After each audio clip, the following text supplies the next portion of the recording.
Jadi semakin kita belajar atau mungkin kita mendalami tentang bagaimana Nabi ini, Bapak sekalian, maka ya harusnya tadi semakin muncul cinta iman kita ya kepada beliau dan coba terapkan di situ.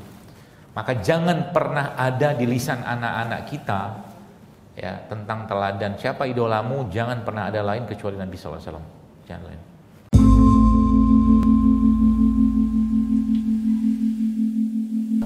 Betul-betul merasakan getaran-getaran iman itu yang membuat kita semakin merasa dekat dengan Allah dan kita merasa bahwa hidup kita diatur oleh Allah Subhanahu wa taala. Yang kita tahu banyak hal dalam Islam ini yang kita boleh dibilang menurut saya mungkin sebagian besar itu gaib. Kita nggak pernah lihat surga, nggak pernah lihat bagaimana keadaan kubur, nauzubillah min zalik, misalkan itu buruk.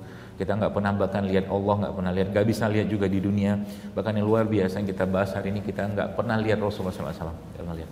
Tapi kita beriman. Nah, tentunya itu, Bapak Ibu sekalian, jamaah sekalian, bukan hal yang mudah untuk mempertahankan atau menjaganya. Itu sebabnya kita tahu bahwa salah satu yang dibuat atau membuat setan iblis itu melaksanakan atau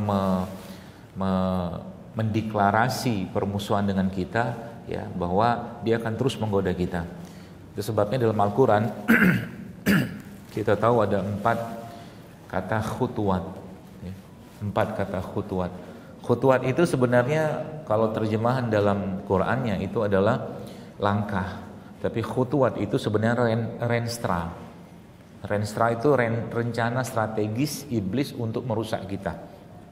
Renstra ada 4. Khutuwat yang pertama adalah khutuwat yang berkaitan dengan keimanan. Maka dia akan pakai semua cara untuk menurunkan, melemahkan, bahkan kalau bisa orang tuh nggak beriman lagi. Zaman sekarang kan penyakit, nanti kalau kaitan sama penyakit tuh nyambungnya panjang sekali itu. Itu yang pertama. Khutuwat yang kedua adalah khutuwat yang kaitannya dengan kesucian, kehormatan. Itu khutuwat yang kedua. Kita lihat orang sekarang, na'udzubillah min zalik, begitu luar biasanya memamerkan hawa nafsu mereka. Bahkan na'udzubillah orang bisa luar biasa difasilitasi untuk berzina segala macam. Dan hal-hal hubungan dengan kesucian dan kehormatan itu luar biasa ya, terjadi zaman sekarang ya. Karena itu memang sumpahnya iblis kepada Allah Azza wa Jalla. Itu khutuwat yang kedua. Khutuwat yang ketiga adalah berkaitan dengan makanan minuman sebenarnya. Jadi Allah Subhanahu wa taala menyampaikan itu dalam dalam Quran tentang bahwa mereka itu, setan iblis itu akan terus menggoda manusia untuk buruk dalam hal makanan minumannya. Maka kalau kita tadaburi surat Al-Baqarah tentang perintah Allah untuk makan, kan Allah perintahkan kita wa kulu mimma fil ardi halalan thayyiban, kata Allah. Di situ Allah jelaskan bahwa makalah yang halal dan baik. Wala tattabi'u khutuwati syaitan, jangan ikuti langkah-langkah syaitan. Kan gitu urutan ayatnya itu. Maka urutan ayat tadi Bapak Ibu sekalian, jemaah sekalian, diteruskan lagi karena kata Allah di situ bahwa setan itu iblis itu mengajak pada perbuatan keji. Artinya kalau khutuwat tadi atau mungkin bahasa saya tadi bahwa Quran menyebutkan bahwa halal dan baik, jangan ikuti langkah setan. Ada urusan apa misalkan kalau kita bahas tentang langkah-langkah setan dengan makanan halal kan gitu. Kok Allah menyelipkan di situ? Bukan kok. Kalau kita belajar lebih dalam lagi, apa maksud Allah meletakkan kata setan atau iblis itu, setan khususnya, kaitannya dengan makanan? Gitu loh. Kalau kita mau merenung sedikit, itu sebabnya itu jelaskan bahwa karena setan itu ya, kata Allah di situ mengajak kalian pada perbuatan yang keji. Itu sebabnya jamaah sekalian kalau dua hal itu dilanggar, artinya seseorang itu makan dengan makanan yang tidak halal dan dia makanan dengan makanan yang tidak thayyib, artinya besar potensinya dia untuk banyak berinteraksi dengan setan. Paham ya maksudnya? Tadi kan perintah Allah apa? Makan halal lagi baik. Kemudian dan jangan ikuti langkah-langkah setan karena setan itu mengajak pada perbuatan keji, kata Allah kan gitu. Maka kalau yang awalan tadi dilanggar, artinya orang itu tidak mengkonsumsi yang halal, tidak mengkonsumsi yang baik atau thayyib, maka otomatis dia akan jatuh pada khutuwatnya setan. Itu poinnya. Makanya berlindunglah kita, mintalah kepada Allah agar kita dijauhkan dari makanan atau rezeki yang tidak halal. Sapi memang halal, ayam memang halal, apalagi ikan semua halal lah, seperti itu. Cuman ketika jadi dapatkan dari rezeki yang tidak halal, maka itu akan jadi bahan bakar api neraka dalam tubuh seseorang. Itu ya. Jadi itu akan jadi bahan bakarnya neraka, kata Nabi itu api neraka dalam badannya. Yang kalau mungkin saya terjemahkan dalam bahasa fisik, itu akan membuat dirinya terus-menerus gelisah. Ya, makanya takutlah kita kalau ada rezeki yang kita konsumsi itu tidak halal. Maka Nabi mengajarkan doa, kan Allah makfini bihalalika an haramika wa qnini bifadlika man siwak, seperti itu. Jadi hal-hal seperti itu jemaah sekalian perlu kita tadabburi. Sebab apa? Sebab nanti kaitannya dengan kehidupan keimanan kita sebenarnya. Saya banyak menemukan orang-orang kadang-kadang tidak paham ya, atau belum paham makosid dari sebuah syariat yang Allah turunkan. Ya, nanti kita akan bahas itu. Sebelum kita bahas tentang bagaimana sosok baginda Nabi kita alaihi salatu wassalam. Jadi jamaah sekalian yang saya hormati, jadi itu khutwat yang ketiga. Nah, sebelum kita bahas makosid tadi, kemudian khutwat yang keempat adalah kaitannya dengan perkebunan atau peternakan. Jadi 4 khutwat. Jadi kalau sekarang Anda lihat perkebunan, peternakan, semuanya rusak sejadi-jadinya, itu masuk di bab ini sebenarnya. Kalau kita makan berasnya penuh dengan pestisida, katakanlah gitu kan. Apalagi bahkan ikan-ikan yang sekarang banyak diternak pun sudah banyak ikan yang monoseks. Gak tahu lagi jantan betinanya. Ikan, saya ada itunya, videonya. Ikan dibuat monoseks supaya dia cepat tumbuh, dia cepat berkembang, dan cepat dipanen, cepat dijual. Itu aja babnya. Duit lagi. Tidak peduli dia dengan urusan bagaimana makanan itu akan mempengaruhi gen. Ya, karakter makanan seseorang itu akan mempengaruhi gen dalam tubuhnya. Ya, jadi kalau dia makan yang haram, yang dilarang sama Allah, maka karakternya akan mengikuti apa yang dia makan. Maka kita kan tidak boleh tuh makan yang bertaring, gigi tajam segala macam, itu kan nggak boleh kita. Ya. Karena apa? Akan mempengaruhi karakter tubuh kita atau genetik tubuh kita. Baik, jamaah sekalian yang saya hormati, jadi itu 4 khutwat. Nah, kalau di sini Bapak Ibu sekalian kita dalami lagi, maka sebenarnya Allah Subhanahu wa taala sudah sangat jelas memberikan pedoman kepada kita untuk berkehidupan dalam dunia ini.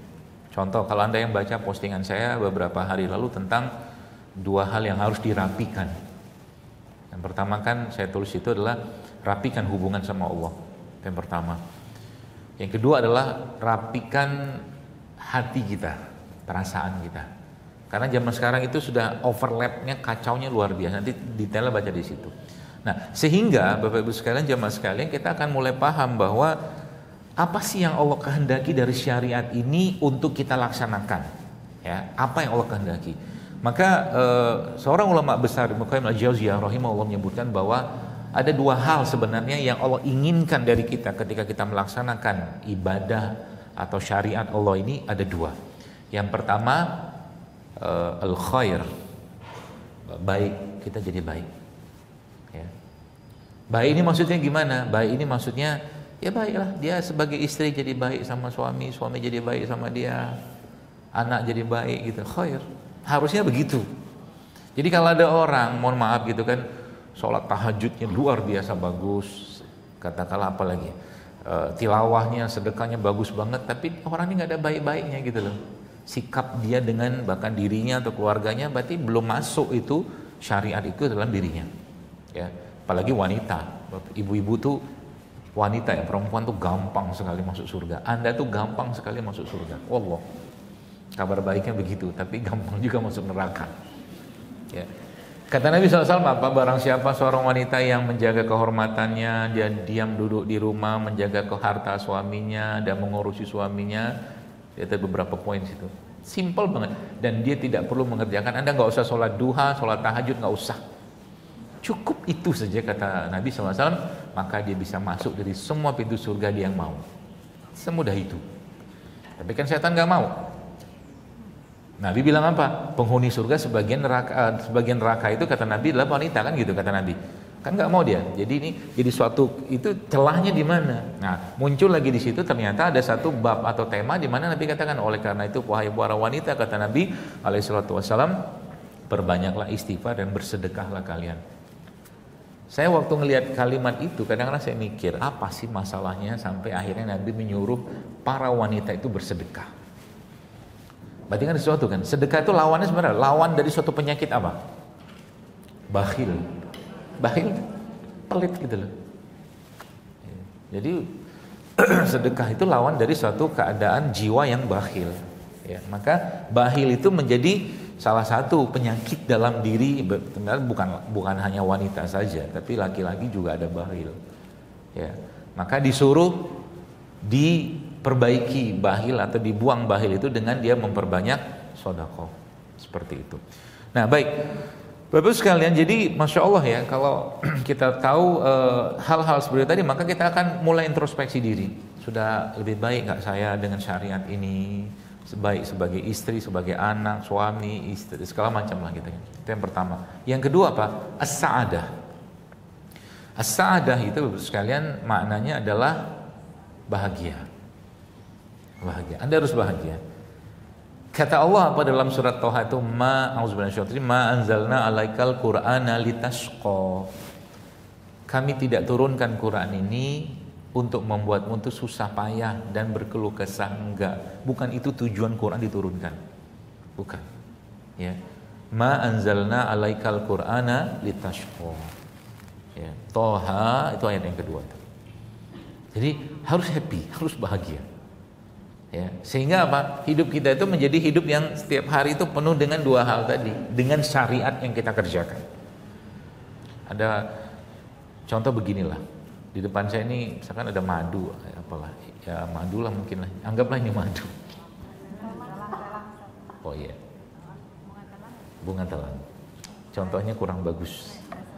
Apa dia? Ini apa ini? Jagung. Oh, ini buat apa ya? Oh, buat dimakan. Saya kira buat pajangan. Oh, ya udah. Sebutlah ada seseorang, ini lihat bagaimana ilustrasi ini Bapak Ibu zaman sekarang bisa pakai dalam kehidupan. Sebutlah ada orang suka banget, suka bet, kalau mungkin orang bilang, suka bet sama jagung gitu kan. Kalau dia suka bet sama jagung, kira-kira dia makannya pelan-pelan atau cepat-cepat? Pelan-pelan, ada nikmati setiap ini. Iya kan? Pelan-pelan, Masya Allah, jagungnya enak, manis betul, dengan berbagai macam gaya-gaya kekiniannya. Ini enak banget nih jagungnya, gitu kan.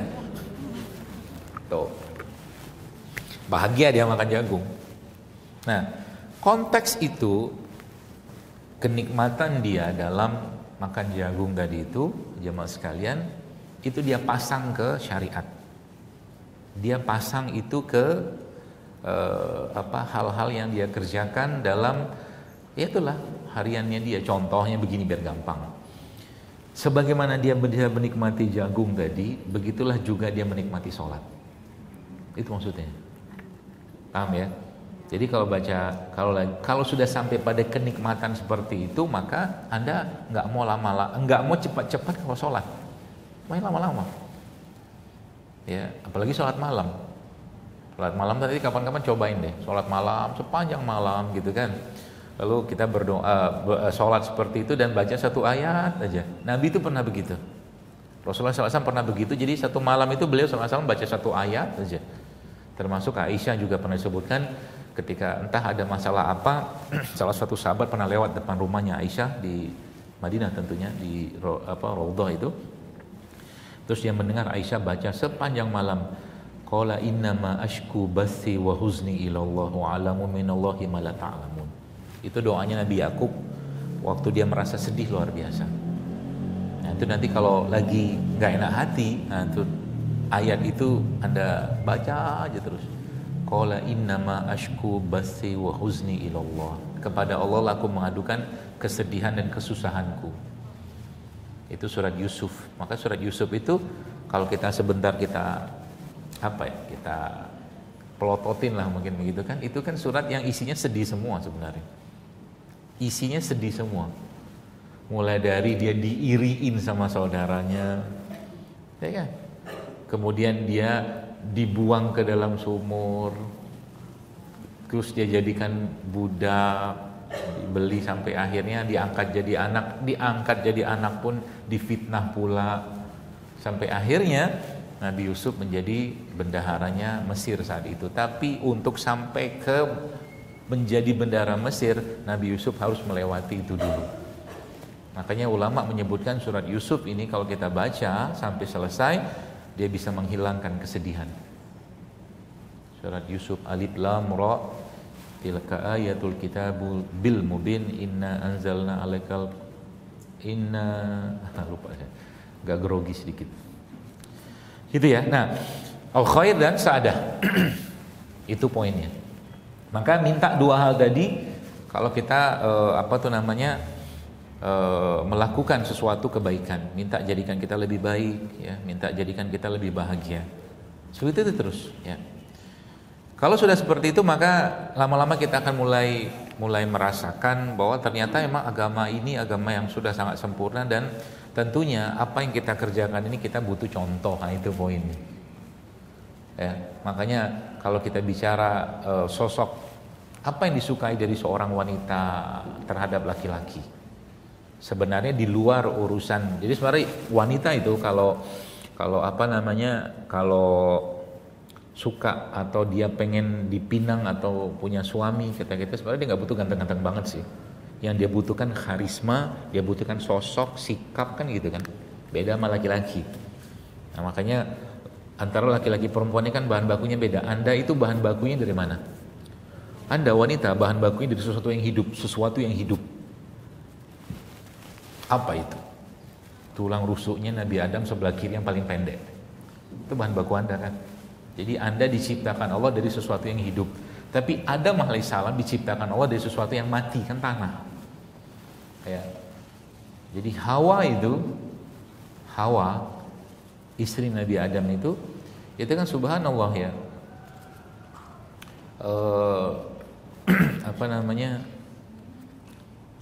Kisahnya begini. Kisah penciptaan Hawa. Jadi Hawa itu kan diciptakan Allah dengan tangan Allah sendiri tentunya, dari rusuknya Nabi Adam sebelah kiri yang paling pendek, dalam keadaan Adam tidur. Diambil rusuk itu sama Allah, ciptakanlah Nabi Adam, dan akhirnya waktu Nabi Adam bangun dari tidurnya, tiba-tiba dilihat sosok perempuan di situ, ada makhluk. Bangun dia. Terus Nabi Adam tanya, siapa kau? Saya perempuan, kata dia. Gitu kan? Lalu siapa namamu? Dia bilang. Akhirnya dia nggak ada nama kan? Anda bayangin suasana itu kayak apa gitu kan? Ada cowok bangun tiba-tiba sampingnya ada perempuan. Ya. Tapi seru gitu. Kenapa seru? Nabi Adam itu kan ditidurkan Allah gara-gara apa? Gara-gara kesepian. Surga yang begitu luasnya, sempurna, itu ternyata masih membuat Nabi Adam tuh kesepian. Gara-gara tidak ada pasangan. Jadi bahasanya surga yang tak sempurna gitu kan. Akhirnya Allah ciptakan Hawa. Akhirnya Hawa itu yang memberi nama Adam. Itu. Kenapa Allah ciptakan Nabi Adam? Kenapa Allah ciptakan Hawa itu dalam keadaan Nabi Adam tidur? Itu juga menjadi sebuah perbincangan para ulama. Sebab apa? Laki-laki itu kalau dia disakiti dalam keadaan hidup itu susah hilang sakitnya. Susah hilang sakit. Makanya Allah ciptakan Nabi Hawa itu dalam keadaan Nabi Adam sedang tidak sadar alias tidur. Sehingga nggak kerasa sakitnya diambil tulang rusuk itu. Gitulah ilustrasinya. Beda sama perempuan. Perempuan itu makin sakit makin sayang dia. Gak percaya? Anda lahiran anak sakitnya makin sayang nggak sama? Makin sayang. Yang menghamili Anda makin Anda sayangi nggak? Makin Anda sayang. Padahal sakit kan. Itu beda karakter. Jadi fitrahnya wanita itu nanti urusannya sama yang hidup-hidup, karena kan dia rusuk. Ya. Kalau fitrahnya laki-laki sebuah hubungan dengan tanah. Jadi rusaknya pertanahan sekarang itu ulahnya laki-laki. Gitu. Dan itu kan overlapping, makanya jangan langgar fitrahnya. Wanita itu ya, kalau kalau dia hidup dalam keadaan sesuai dengan fitrahnya, damai, tentram, nyaman, bahagia aja dia. Ya. Fitrahnya apa ya? Fitrah hidup, cinta, kasih sayang, ya, kelembutan, gitu loh, menghargai, melayani, itu fitrahnya. Kalau dia keluar dari fitrah itu, maka otomatis akan muncul masalah. Masalah pertama dalam hatinya, masalah kedua nanti dalam jasad atau organ-organnya. Itu, ya, maka hiduplah sesuai dengan fitrah. Baik. Nah, Bapak sekalian, tentunya tadi saya sempat cerita singgung sedikit tentang tadi ya, ketika wanita itu ingin menikah dengan seorang laki-laki, ya, maka salah satu emang ada disebutkan itu ya dia pengen yang ganteng gini gitu segala macam. Makanya kalau Anda baca, jadi saya kan tidak akan jelaskan semua tentang sosok Nabi kita sallallahu alaihi wasallam karena waktu juga nggak cukup. Tapi maksud saya, apa maksud para ulama menjelaskan Bapak Ibu sekalian sosok Nabi ini sebenarnya? Apa maksudnya? Tujuannya apa? Toh kita juga nggak bisa gambar, toh juga kita nggak bisa katakan mengilustrasikan, nggak boleh, haram.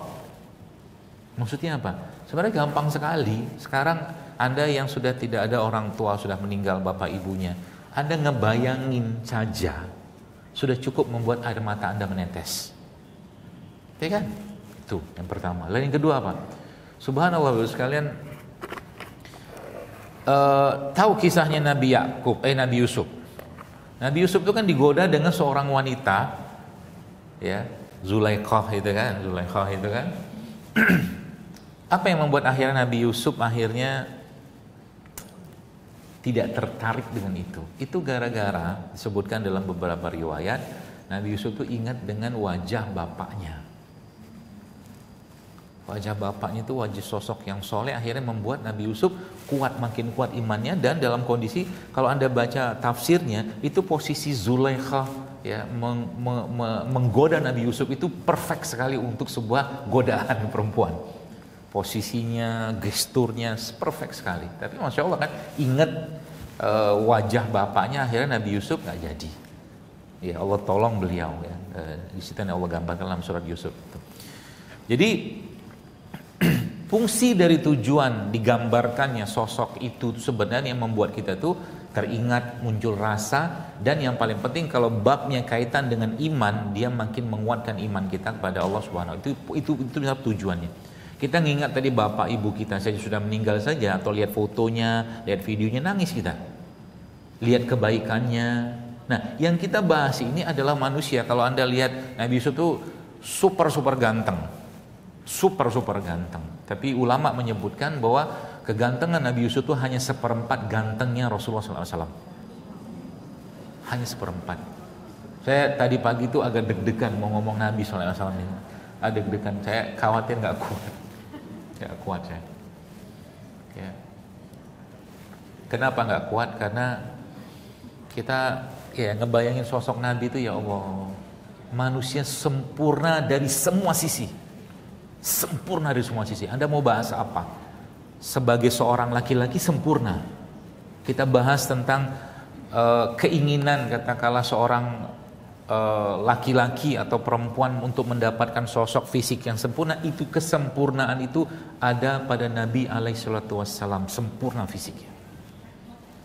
Ya, kalau kita baca sedikit beberapa riwayatnya. Disebutkan sebuah riwayat, Abu Raja Qutaibah bin Said memberitahukan kepada kami dari Malik bin Anas, dari Rabi'ah bin Abi Abdurrahman, dari Anas bin Malik, ya, salah satu pembantunya Nabi SAW.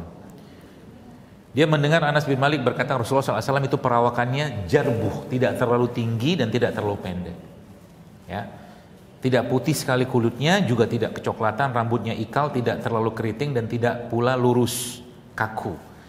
Allah mengutusnya sebagai Rasul pada usia 40 tahun.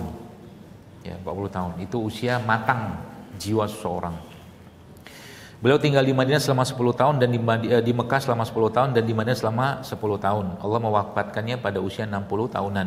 Pada kepala dan janggutnya tidak terdapat sampai 20 helai rambut berwarna putih. Itu buat saya keren itu. Sampai akhir Nabi SAW wafat, sekalian, uban Nabi itu tidak lebih dari 20. Oke, Anda yang ahli peragingan, uban itu kan tanda penuaan. Jadi jasadnya Nabi itu dijaga Allah untuk tidak agingnya itu cepat-cepat. Mungkin kalau Nabi itu meninggal SAW pada 63 tahun, itu mungkin kalau kita hitung biological age-nya atau usia biologisnya mungkin nggak 63 itu. Karena cuman nggak ada 20 lembar. Ya, itu. Jadi ngebayangin sosok Nabi itu seperti apa gitu kan. Kemudian riwayat lagi menyebutkan bahwa Nabi SAW itu memiliki postur sedang tinggi ataupun pendek dan fisiknya bagus, rambut beliau tidak keriting, tidak lurus, warna kulitnya kecoklatan, dan jika beliau berjalan dengan tegak. Wallah sekalian, saya kalau cerita dengan beberapa sahabat-sahabat, guru-guru saya, para ustadz-ustadz itu, saya tanya, kenapa ada ustadz-ustadz yang bisa lembut gitu, saya bilang. Padahal sama-sama lulusan dari satu tempat lah, universitas gitu kan. Universitas yang belajarkan tentang ilmu Islam. Beliau cuma mengatakan, kalau dia belajar sirah pasti jadi lembut hatinya. Termasuk ini. Kan Syama'il Muhammadiyah ini karangan Imam Tirmizi ini kan menceritakan bagaimana sosok Nabi itu dari mulai rambutnya, fisiknya, cara bangunnya, cara tidurnya, segala macam diceritakan dengan sangat detail. Kenapa? Nggak cukup kita menceritakan terlalu besar kecintaan kita pada Nabi SAW sehingga itu masuk dalam bab keimanan. Maka Anda jangan mencintai suami Anda, jangan mencintai anak Anda, harta Anda, melebihi cinta Anda kepada Allah dan Rasulullah SAW. Tak boleh. Cuma ada dua itu dalam hati. Sampai itu kan pernah diingatkan Nabi SAW kepada Umar bin Khattab radhiyallahu anhu. Tidak akan beriman sempurna seseorang, kata Nabi SAW, sehingga aku lebih dicintai dia daripada dirinya sendiri bahkan. Daripada dirinya sendiri, daripada keluarganya, coba. Supaya apa? Supaya apa ya? Muncul semangat kita untuk mengikuti beliau alaihi salatu wassalam. Jadi bahasa yang Anda pakai nanti. Jadi kalau sudah kita belajar kayak beginian, nanti bahasa yang kita pakai apa? Bahasa yang kaitannya dengan bagaimana sosok Nabi kita alaihi salatu wassalam. Contoh, saya kemarin lihat teman saya. Waktu dalam sebuah acara, tiba-tiba dia rambutnya panjang. Entah kayak gimana waktu selesai acara di restoran waktu kita makan itu saya lihat rambutnya dikepang 4. Cowok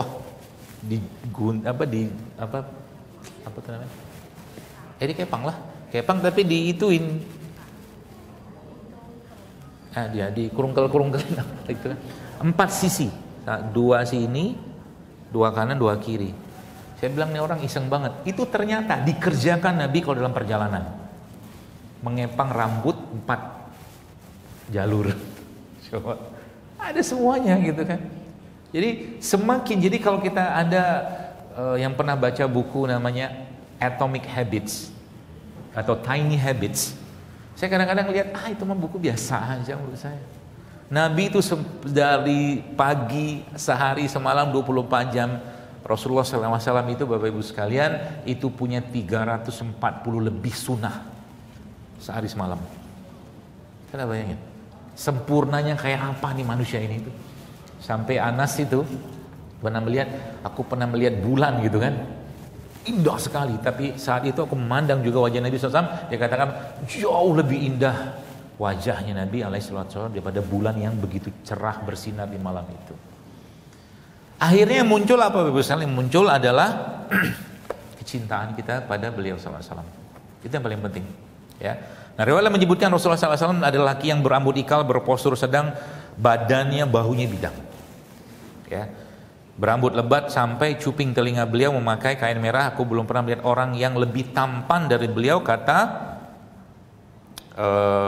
siapa nih? Kata Muhammad bin Ja'far, ya, dari Syu'bah, salah satu sahabat Nabi SAW. Ada manusia lebih. Jadi di dunia ini kalau ditanya manusia paling tampan siapa? Rasulullah. Manusia paling baik siapa? Nabi SAW. Lelaki paling baik siapa? Nabi. Ayah paling baik siapa? Semuanya perfect. Ya. Sehingga tugas kita sebenarnya ngapain? Nyontoh. Anda bayangkan begini ya, ini contoh nih. Saya akan pasang ini ke kehidupan kita supaya Bapak Ibu jamaah sekalian paham. Misalkan di sini ya. Adalah seorang datang ke sini, lalu tiba-tiba orang itu entah laki entah perempuan, apalah entah gila entah nggak tahu lah, pokoknya datang masuk sini, dia kencing di sini, depan saya kencing. Marahlah kita kan, woi kau ini, gila kau. masjid ini segala macam gitu kan ngomong. Maunya kita kalau bisa kita pukul itu orang. Nggak bener ini orang. Udah tahu masjid. Nah, itu kejadian kan juga sama di zaman Nabi SAW. Ada seorang Arab Badui datang masuk ke Masjid Nabawi situ, kemudian apa yang terjadi? Subhanallah, dia kencing, pipis coba. Terus Nabi bilang apa? Biarkan dia, tuntaskan pipisnya. Coba, baiknya kayak apa itu ke manusia kan? Di depan manusia paling mulia. Ya. Akhirnya Nabi katakan, Nabi nasihati Umar, ya Rasulullah izinkan aku memenggal kepalanya. Jangan ya Umar, kata Nabi SAW. Ya. Begitu baiknya akhlak Nabi kita itu. Ya. Nah, jadi Bapak sekalian,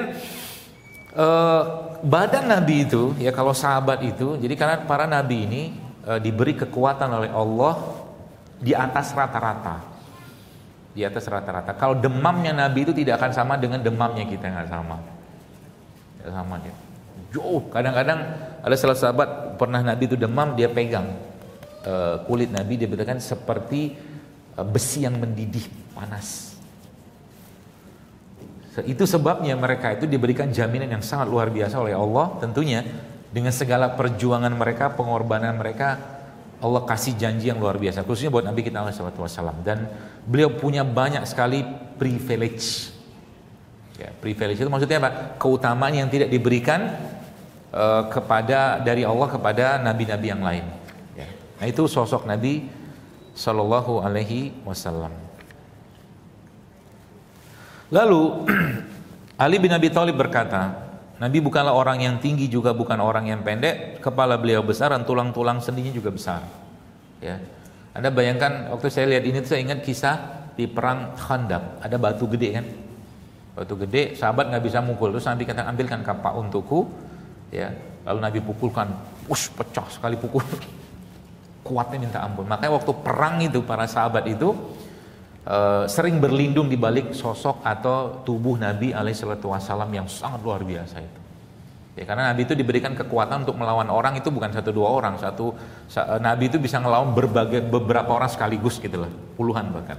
Ya. Kemudian kepala beliau besar dan tulang-tulang sendinya juga besar, bulu-bulu dadanya juga halus tumbuh membujur dari dada sampai ke perut. Jika berjalan beliau berjalan seperti tegak atau dengan tegak layaknya orang sedang menapaki jalan yang menurun. Saya pernah baca satu riset, ya, ternyata ada karakter jalan seseorang itu kalau cepat itu ternyata ada kaitan dengan kecerdasan. Jadi kalau kita belajar begini, maka kalau itu kita pahami dengan kaidah-kaidah di zaman modern seperti sekarang, maka kita akan paham Bapak Ibu sekalian, apa pahamnya bahwa semua yang dikerjakan Nabi itu sangat bermanfaat untuk kita kerjakan juga di zaman sekarang. Contoh, ini kan jalan, jadi nanti kalau jalan berarti jangan jalan kayak siput, jalan cepat-cepat, selesaikan urusan kita cepat, ya, dengan cepat, dengan segera, dengan baik tentunya. Nah, itu akan menguatkan diri kita. Makanya kalau coba deh Anda lagi susah hati, ya, atau kita lagi susah hati, coba jalan agak cepat, itu berubah moodnya kita itu, biasa kayak begitu, ya. Kemudian disebutkan lagi bahwa sekalian, riwayat ini sama ya, mirip-mirip juga. Kemudian Rasulullah SAW disebutkan beliau itu tidak berperawakan terlalu tinggi dan tidak pula terlalu pendek. Beliau berperawakan sedang di antara kaumnya, rambut beliau tidak keriting, bergulung dan tidak pula lurus kaku, melainkan ikal bergelombang. Badan beliau tidak gemuk, dagunya tidak lancip dan wajahnya bulat. Kulit beliau putih kemerah-merahan. Bahkan sahabat itu menyebutkan kami itu sampai bisa bercermin di matanya Nabi. Saking beningnya mata Nabi kita alaihi salatu wassalam. Ya. Kemudian kulit beliau putih kemerah-merahan, mata beliau hitam pekat. Jadi Anda bayangkan apa orang bilang belok gitu ya. Putihnya jelas banget, hitamnya jelas banget. Coba kebayang kayak apa tuh sosok manusia kayak begini itu. Makanya jadi uswahnya kita kan. Kemudian mata beliau hitam pekat dan bulu matanya lentik, kuat tulang bahunya dan pundaknya tidak berbulu di sekujur tubuhnya, tapi memiliki bulu halus dari dada sampai perut, telapak tangan dan kakinya tebal. Jika berjalan beliau berjalan dengan penuh kekuatan. Jadi dari gini loh, Anda mungkin ketemu lah dengan ulama-ulama atau syekh-syekh yang Masya Allah ibadah mereka, amalan mereka tuh luar biasa. Dia itu, mereka orang-orang soleh kayak begini, dia diem saja, kita tuh senang lihat. Beginilah Nabi SAW. Nabi itu diam saja, sahabat memandang wajah Nabi itu udah senangnya minta ampun. Bukan sekedar senang, tapi naik iman mereka. Ya, kalau dia jalan itu, subhanallah. Ya, ulama-ulama itu, ulama karismatik, kiai-kiai, masyayikh segala macam itu, gitu, kok senang banget gitu. Kalau Nabi Yusuf kan tampan, ya tentunya seperti itu. Ya. Tapi disebutkan ya, jika beliau berjalan dengan penuh kekuatan seakan-akan turun ke tempat yang rendah. Jika beliau berpaling, maka seluruh badannya ikut berpaling. Ini adab. Jadi kalau dipanggil teman, apa? Bu siapa nih? Bu Sari gitu kan? Kenapa? Gitu. Kalau Nabi itu begini. Apa yang terjadi dengan orang yang dipandang kayak begitu? Oh, saya dihargai sekali, kata dia gitu kan. Seluruh badannya berpaling. Dan satu lagi, kalau disalami Nabi SAW itu beliau SAW tidak akan melepaskan tangannya sebelum orang yang menyalami beliau itu melepaskan tangannya. Bentuk adab. Maka kan Allah memuji Nabi SAW, wa innaka la'ala khuluqin azim, kata Allah. Azim. Kau itu ya Muhammad, akhlakmu tinggi sekali, kata Allah. Allah aja puji. Makanya bahasa Quran kan innallaha wa malaikatahu yusholluna 'alan nabi. Allah aja bersolawat. Apakah Allah mengucapkan? Bukan mengucapkan. Allah mengatakan, Allah maksudnya enggak. Solawatnya Allah kepada Nabi itu rahmatnya Allah. Ya. Kemudian apa lagi? Jika beliau berpaling maka seluruh badan ikut berpaling. Di antara kedua bahunya terdapat khatabun nubuwah, tanda kayak ya, dagingnya agak gede gitu situ. Kemudian tanda kenabian. Beliau adalah manusia yang paling pemurah hatinya, paling benar ucapannya, paling lembut perangainya, dan paling mulia pergaulannya. Tidak ada orang kafir sekalipun kalau bergaul sama beliau pasti suka. Masya Allah, kadang-kadang ada ya manusia kayak begini gitu ya. Dan subhanallah sekalian ya, Masya Allah, kadang-kadang kalau saya lihat hadis-hadis Nabi kita SAW ini, kan kita pernah dengar hadis itu kan, wahai sahabatku, kata Nabi kan, aku rindu dengan saudara-saudaraku, kata Nabi. Kami kan saudaramu ya Nabi, kata mereka kan. Bukan, kalian bukan saudaraku, kalian sahabatku, kata Nabi. Terus ditanya sama sahabat, lalu siapa saudaramu itu? Kata Nabi, mereka lah orang-orang sepeninggalku, kata Nabi. Dengan nangis. Mereka adalah orang-orang yang hidup sepeninggalku, setelah meninggalku. Mereka mengimaniku, kata Nabi, dan mereka mencintaiku, tapi mereka tidak pernah melihatku.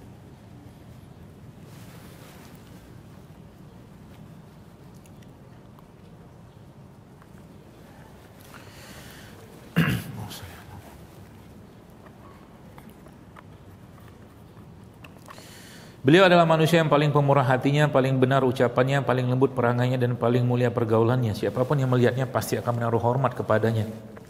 Dan siapapun yang pernah berkumpul dan kenal dengannya pasti akan mencintainya.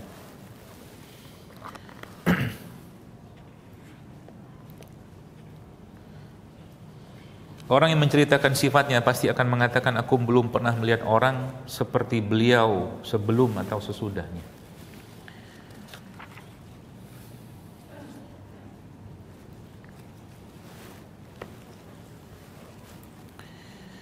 Sufyan bin Waqi bercerita kepada kami, berkata, Jumai bin Umar bin Abdurrahman bin Al-Ijli mendiktekan kepada kami di kitab yang berkata, seorang dari Bani Tamim bercerita kepadaku dari putra Abu Halah suami Khadijah yang memiliki kunyah Abdullah, dari putra Abu Halah dari Al-Hasan bin Ali radhiyallahu anhu berkata, aku pernah bertanya kepada pamanku Hindun bin Abi Halah yang sangat pandai menggambarkan sesuatu tentang karakter fisik Rasulullah SAW. Aku menginginkan agar ia menggambarkan sifat beliau untuk aku jadikan pegangan. Mau masuk dalam rasa yang lebih dalam nggak? Coba Anda pejamkan mata, dengarkan kata-kata saya ini. Anda pejamkan mata, kita mulai merasakan sebagaimana kita membayangkan orang tua kita. Anda dengarkan kata-katanya, pejamkan mata, nikmati setiap ucapan ini. Karena ini ucapan dari orang yang sangat bisa menggambarkan karakter seseorang. Hindun menjawab, Rasulullah SAW itu sangat berwibawa dan sangat dihormati. Wajahnya bersinar seperti purnama. Ia lebih tinggi dari orang-orang yang pendek dan lebih pendek daripada orang-orang yang jangkung.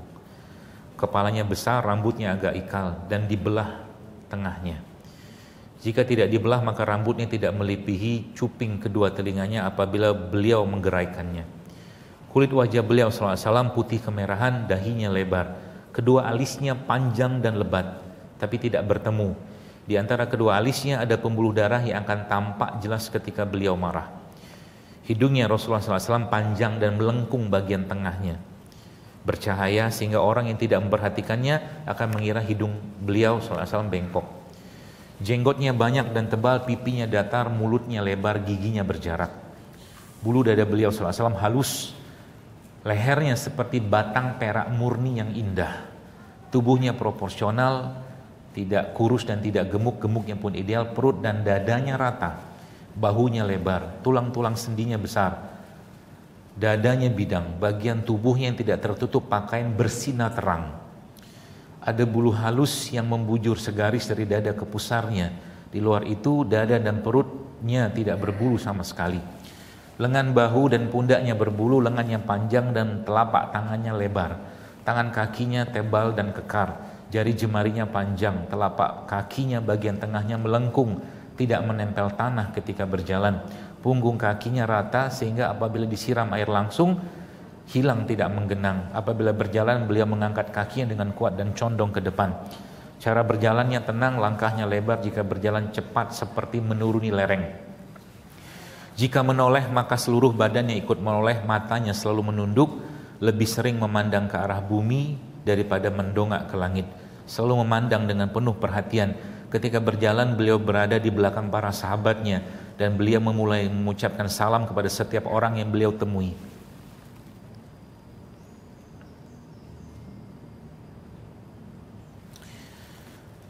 Salah satu sahabat Nabi SAW, Jabir bin Samurah berkata, Rasulullah SAW adalah seorang yang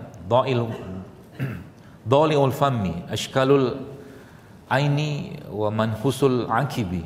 Syu'bah berkata, aku berkata pada Simak, apa yang dimaksud dengan Bami? Ia menjawab, lebar mulutnya.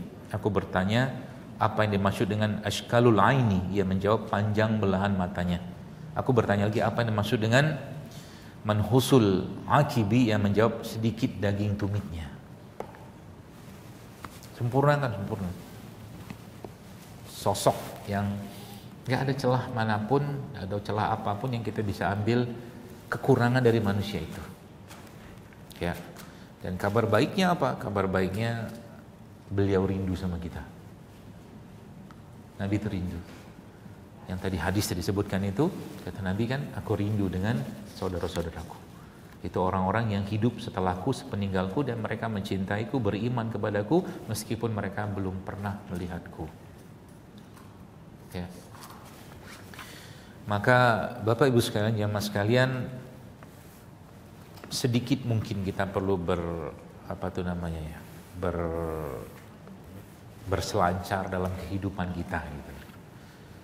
Kenapa? Karena kita mengenal sosok Nabi kita alaihi salatu wassalam, kita tahu beliau, kita ucapkan salat, tapi seringkalinya justru malah apa-apa yang beliau kerjakan itu tidak kita pasang, kita pakai dalam kehidupan kita.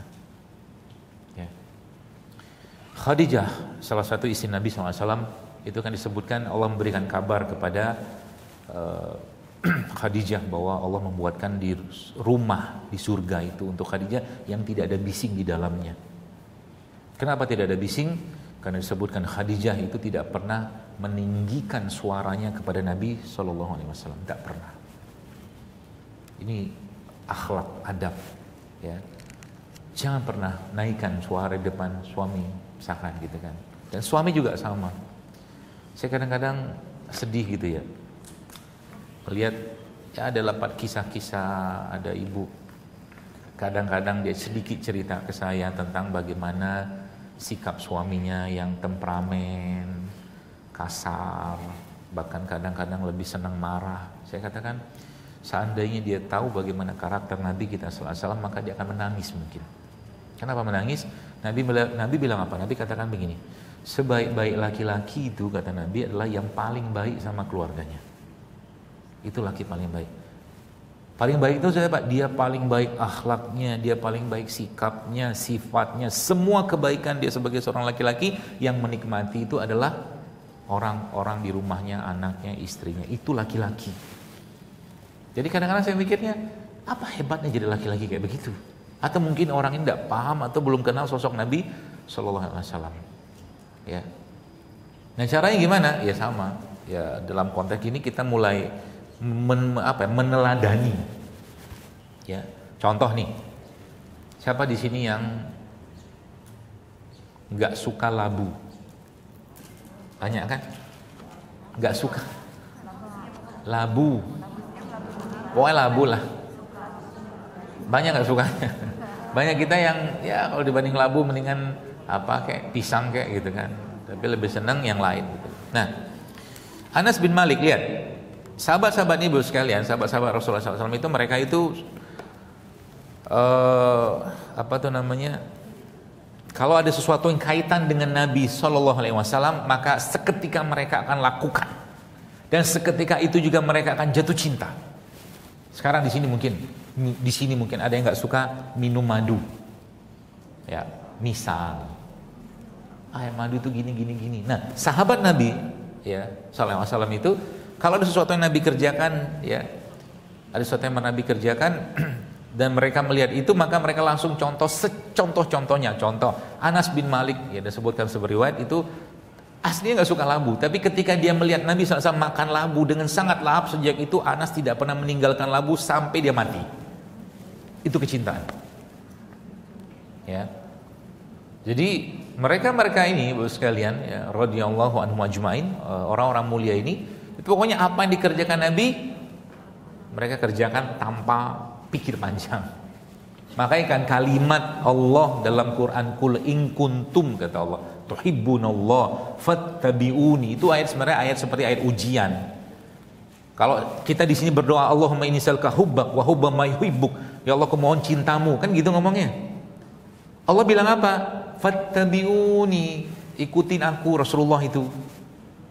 Kalau kau betul-betul cinta Allah, ya, maka artinya apa? Artinya kalau kita memang mendeklarasi diri kita itu cinta Nabi segala macam, maka tidak ada satupun dari ruang kehidupan Nabi itu yang kita tidak ikutin, ya. Satu demi satu pelan-pelan gitu ya. Cara makan Nabi, cara minumnya Nabi, ya. Atau mungkin cara Nabi bersikap dengan istrinya, atau mungkin cara istri Nabi, semua itu pelajaran semua, ya. Makanya semua pelajaran yang kita butuhkan dalam kehidupan kita itu sebenarnya rujukan pertama kalinya adalah Rasulullah. Maka kadang-kadang saya heran, bicara parenting kenapa nggak ngomong Nabi? Kurang apa sosok Nabi? Bicara parentingmu sudah keliru kadang-kadang saya pikir. Istilah parenting itu ilmu tentang apa? Mengasuh anak kan. Padahal kata parent itu kan orang tua. Harusnya diperbaiki orang tua dulu. Ngarepin anak baik, bapak ibunya nggak mau baik, mustahil. Anaknya sekolah yang bagus, bapak ibu nggak baik. Wallah sulit, boleh saya bilang sulit beneran. Apalagi bapak ibunya tidak paham, tidak mau belajar agama.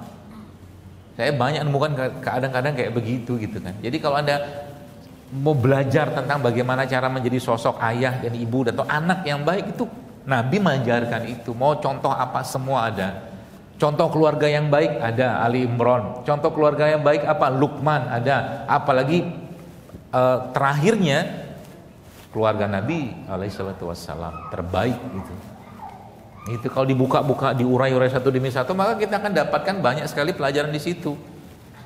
Gitu, ya. Contoh kadang-kadang saya mikir gitu kan. Sekarang kan ada bab tentang hutang pengasuhan kan. Luka pengasuhan.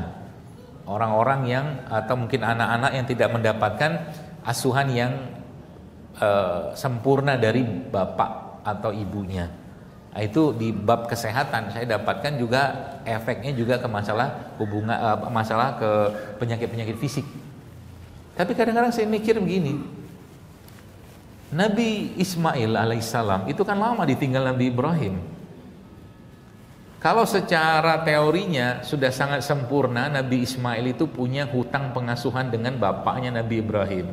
Tapi nggak ada. Ismailnya soleh, Ibrahimnya soleh, kok bisa? Ya, di situ ternyata disebutkan bahwa ternyata memang Masya Allah ya, tidak jauh. Kenapa Nabi Ismail bisa solehnya kayak begitu gitu loh? Karena kesolehan bapaknya.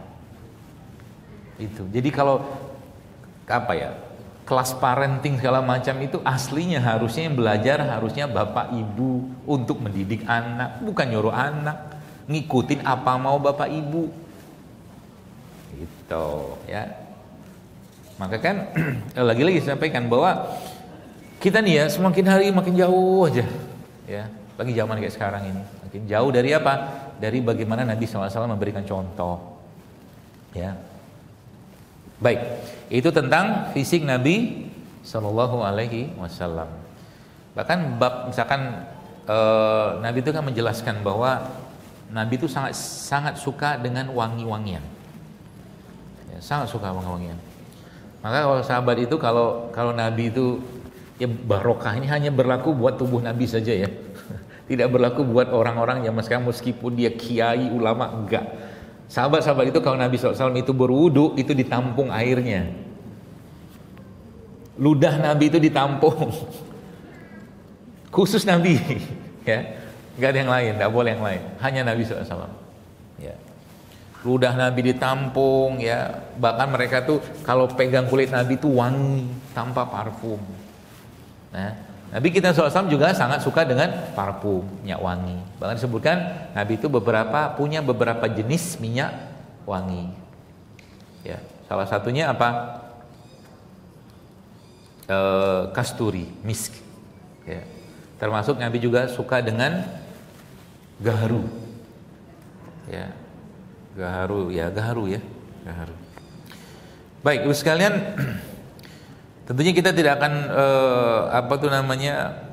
bisa ungkapkan semua, tapi mungkin beberapa poin yang berkaitan dengan kebiasaan Nabi ini yang mulai pelan-pelan kita ikutin. Ya. Dan itu akan barokah. Contoh, saya punya dulu teman lah ya, ibu-ibu juga. Ceritanya unik ibu nih. Di rumahnya dia bilang dia pelihara kambing. Dia pelihara kambing. Bukan buat bisnis bukan, pelihara kambing aja. Untuk apa? Karena Nabi pelihara kambing, saya mau pelihara kambing, dia bilang. Gitu doang. Ya, Masya Allah, orang-orang yang cintanya luar biasa kepada Nabi itu tuh Masya Allah. Jadi apa yang Nabi kerjakan, lakukan, mereka ikutin. Ya, pelihara kambing. Dan kambing itu menjadi satu tema lain sebenarnya. Kalau bicara tentang makanan, maka Nabi kita alaihissalam suka banget dengan daging kambing. Kalau manusia zaman sekarang boro-boro cerita suka makan kambing, kambing baru disajikan langsung suuzonnya muncul. Tuh. Apa suuzonnya? Kolesterol, darah tinggi. Masuk ke khutuat nggak itu? Mungkin masuk ke khutuat. Apa salahnya kambing sehingga dia dikambing hitamkan seperti itu? Ya. Makanya para rasul ya, saya bahkan waktu bahas tentang kambing saya buka lagi dan diskusi dengan tempat diskusi saya gitu kan. Itu ternyata orang yang pelihara kambing atau domba itu bisa perangainya akan menjadi lembut. Barokahnya kambing itu. Unik kan? Umar itu mengatakan kalau saya punya bisnis, dia bilang ya. Jadi Umar mengatakan saya akan bisnis bisnis parfum, kata dia. Jadi semua yang mereka kerjakan itu ada nyambung semua dengan apa yang Nabi lakukan, sifatkan dan jadi kebiasaan Nabi kita Sallallahu Alaihi Wasallam. Bicara gembar-gembor sekarang tentang, bukan gembar-gembor, tentang perang ya, Palestina sama Yahudi Israel laknatullah alaihi itu. Itu kalau bicara tentang sirahnya menarik gitu. Kalau Anda buka tentang Bani Khuraizah itu kan, yang Nabi kepung gitu. Salah satu yang Nabi sampaikan kepada para sahabat itu tebang, pangkas pohon-pohon kurma mereka. Kata Nabi gitu. Lalu apa hubungannya apa dengan apa yang kita kerjakan sekarang? Ternyata Yahudi itu aslinya ngelawan mereka itu ya, kalau pakai caranya Nabi cuma satu, bikin mereka takut. Makanya kan banyak tuh julid fisabilillah itu kan. Jadi yang julider itu teruskan itu, takut mereka. Wallah takut. Dan memang itulah yang disebutkan Allah dalam surat Al-Hasyr. Coba baca surat Al-Hasyr. Surat Al-Hasyr itu pengusiran kan, kalau bahasa kita itu menjelaskan tentang bagaimana Yahudi itu diusir kan, dan mereka tuh akhirnya apa? Membakar rumah-rumah mereka sendiri karena takutnya mereka. Babnya ekonomi di Yahudi itu paling mudah untuk kita pretelin kalau mau sedikit tadaburi tentang sirah dan ini yang Nabi sudah jelaskan dan contohkan itu. Gak usah dilawan mereka itu. Orang pengecut semua. Udah pengecut gitu-gitulah, pintarnya cuman sumbar-sumbar saja. Ya kan, ngomongin yang bohong itu kerja mereka dari dulu tuh. Ya, makanya nanti kalau pergi umroh, mampir tuh. Sekarang kan Anda tahu namanya itu Ghilab Gaza. Ghilab Gaza itu tembok hampir 40 atau 70 km itu dibangun sama mereka, itu dalamnya itu sampai 30 meter. Kalau Anda lihat bentengnya Bani Khuraizah itu di Madinah itu, Anda akan tahu itu memang kerjaan mereka dari dulu, bangun tembok, gak berubah. Dari dulu kerjaan mereka kayak begitu, bikin orang takut. Dan mereka adalah karakter, makanya saya bilang mustahil ada perdamaian dengan mereka, karena mereka adalah kaum yang paling suka melanggar janji dari dulu. Ya, jadi teruskan julidnya. Kalau masih tapi sekarang itu subhanallah kan nggak bisa ngapa-ngapain ya. Mau ngaku menang nggak menang, mau ngaku kalah malu. Sekarang begitu kan kejadiannya kan. Sudah faktanya kayak begitu. Cuman kita lihatnya dari media-media mainstream saja. Anda cari media non mainstream yang menjelaskan tentang bagaimana keadaan sebenarnya di sana, supaya apa? Muncul kabar baik, busronya ada. Gitu, ya. Baik, Ibu sekalian, kita masuk ke tema yang lain tentang Nabi kita sallallahu alaihi wasallam tadi, ya. Kemudian hari ini sebenarnya tadi saya diminta ngomongin tentang cara minum ya. Mana panitia? Makan dan minum. Ya. Coba kita lihat dulu. Nah, kita lihat bagaimana itu menjadi suatu hal yang menarik ya buat kita bahas. Sebelumnya mungkin kita akan coba lihat minumannya Rasulullah Shallallahu Alaihi Wasallam. Nah, begini ya. Kalau sekarang di depan ibu-ibu, misalkan saya kasih air madu, ada air dingin, air sejuk, kemudian kasih madu situ, Anda minumlah kan? Minum kan? Minumlah. Enak gak? Nah, kira-kira bisa nangis gak? Enggak sih kayaknya. Belum. Suatu hari, ya, kisahnya begini. Abu Bakar radhiyallahu anhu itu disajiin minuman itu. Ada air dingin, ada madunya di situ. Ada air dingin, kasih madu situ. Belum dia minum, dia sudah terisak-isak nangis. Dia bilang, kenapa? Dia ingat Rasul, karena inilah minuman kesukaannya Nabi SAW. Nah gitu. Jadi jamaah sekalian, hal-hal seperti itu tuh yang menjadikan kita akhirnya muncul rasa ya, dari apa yang kita kerjakan. Ya, dari apa yang kita kerjakan tuh muncul rasa dan muncul harapan, keyakinan dan hal-hal baik lainnya yang kadang-kadang itu membuat kita tuh muncul apa ya, semangat yang baru. Contoh nih ya, contoh biar gampang mencernanya. Nabi katakan begini dalam sebuah hadis sahih. Nabi katakan asyifa fi salasatin. Asyifa fi salasa. Kesembuhan itu ada 3 kata Nabi SAW. Yang pertama apa? Syarbatul asl. Minum madu, syarbatul asl. Ya, minum madu. Ya. Yang kedua apa? Syartahatil mihjam. Berbekam. Bekam. Itu janji kesembuhan Nabi, tentunya janji kesembuhan dari Allah melalui lisan baginda Nabi alaihi salatu wassalam. Yang ketiga apa? Wa kainar. Kainar itu kayak ditempelkan besi panas, tapi aku nggak suka dengan itu katanya. Nah, poinnya di sini adalah apa? Ketika Rasulullah menyampaikan sesuatu, kalau kita belajar ini katakanlah, maka kalimat Nabi itu membekas dalam diri kita, sehingga nanti ketika orang itu minum madu misalkan, yang merupakan salah satu minuman Nabi kita SAW, itu bukan cuma sekedar minum gitu loh. Ada harapan, ada keimanan pada Allah, cinta pada Nabi dengan itu. Nah itulah rasa yang selama ini tuh hilang. Gara-gara orang cuma ngomong apa? Madu mengandung asam amino, enzim, segala macam. Lupa bahwa Quran itu menyebutkan ini adalah benda atau sesuatu yang bahkan makhluk yang membuatnya pun itu mendapat wahyu dari Allah Subhanahu wa taala, yaitu lebah. Rasa itu hilang. Paham enggak? Hilang. Yang terjadi cuma madu bagus. Asam amino, enzim, protein segala macam. Gitu loh. Makanya kadang-kadang kita tuh sekarang kalau sudah mulai muncul hal-hal begini, kita mulai merasakan hal-hal kayak begitu tuh, jadi kita tuh bahkan contoh beginilah, Anda yang sudah pergi haji umroh itu kan, kalau sakit misalkan gitu terus apa namanya kan salah satu yang di sana itu kan ada Zam-Zam. Nah, Ibnu Qayyim al-Jauziyah rahimahullah menyebutkan bahwa suatu hari dia tuh lagi demam atau pusing gitu kan. Lalu dia tahu bahwa Zam-Zam itu kata Nabi SAW dimasyuri bala, sesuai dengan apa yang kita niatkan.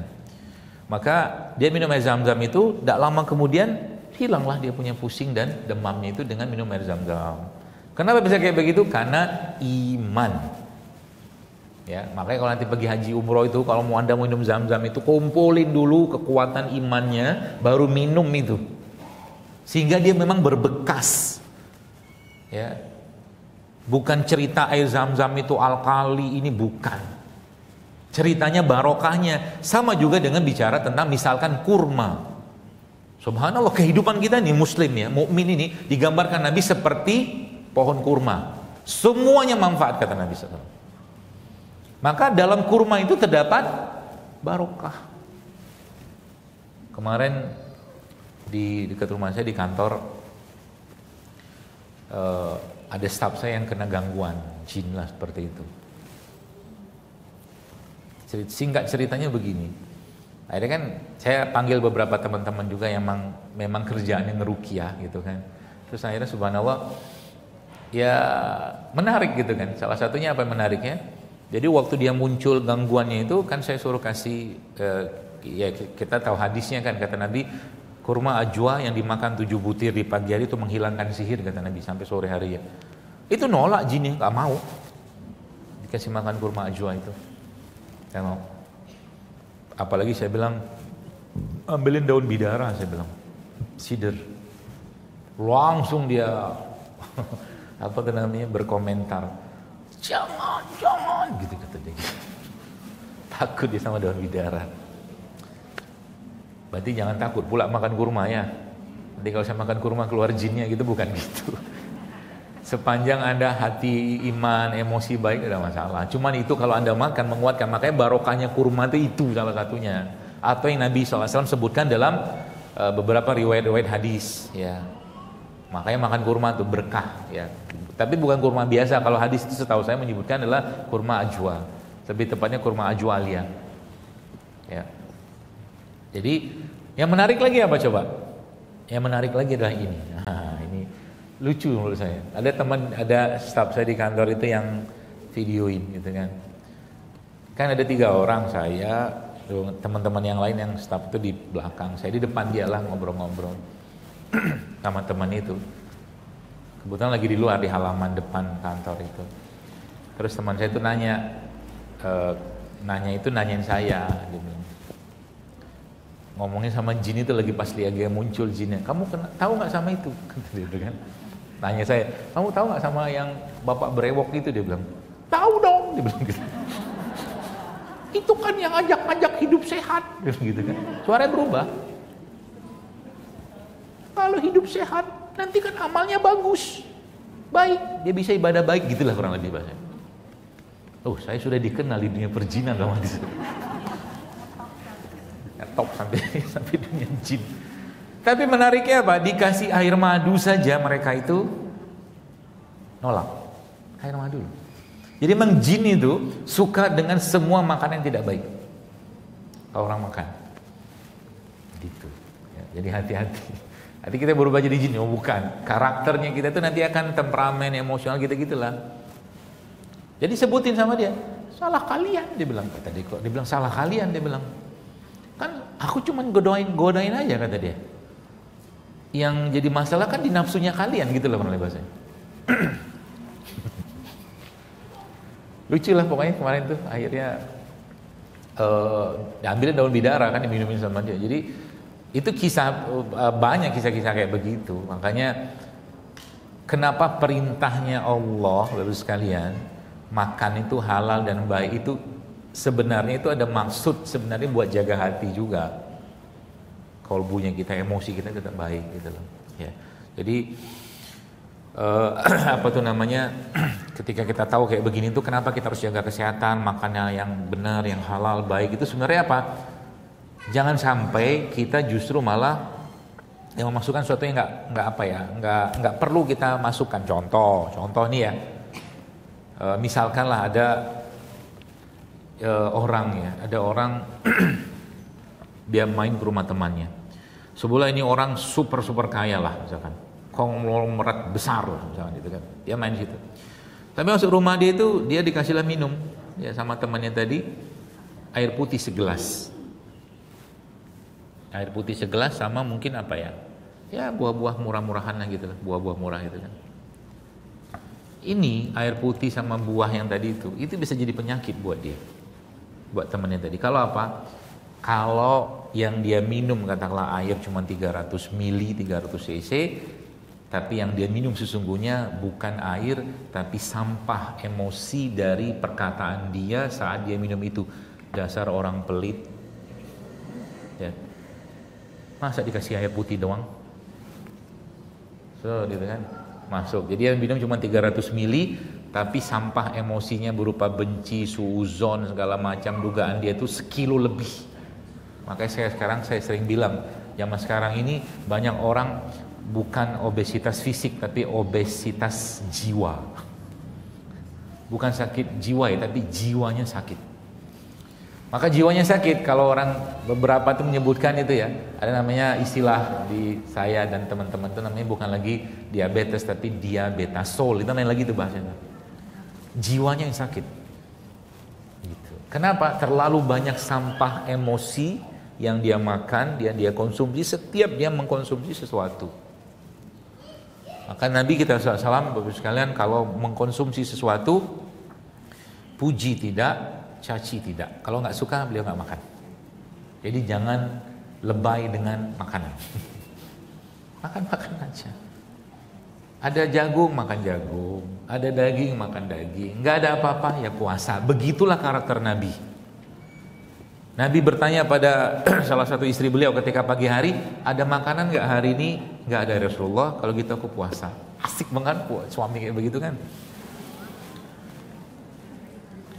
Kata Nabi, apa ada makanan hari ini yang bisa aku makan? Nggak ada ya Rasulullah. Kalau gitu aku puasa. Nggak ngomel-ngomel, kan sudah aku kasih duit belanja. Kenapa nggak puasa? Kalau gitu aku puasa. Tahu ya? Makanya Anda tahu atau pernah baca Maryam ya? Maryam ibunya Nabi Isa kan nggak punya suami kan? Nanti di surga itu suami Nabi. Dia akan dipersunting oleh Nabi Shallallahu Alaihi Wasallam.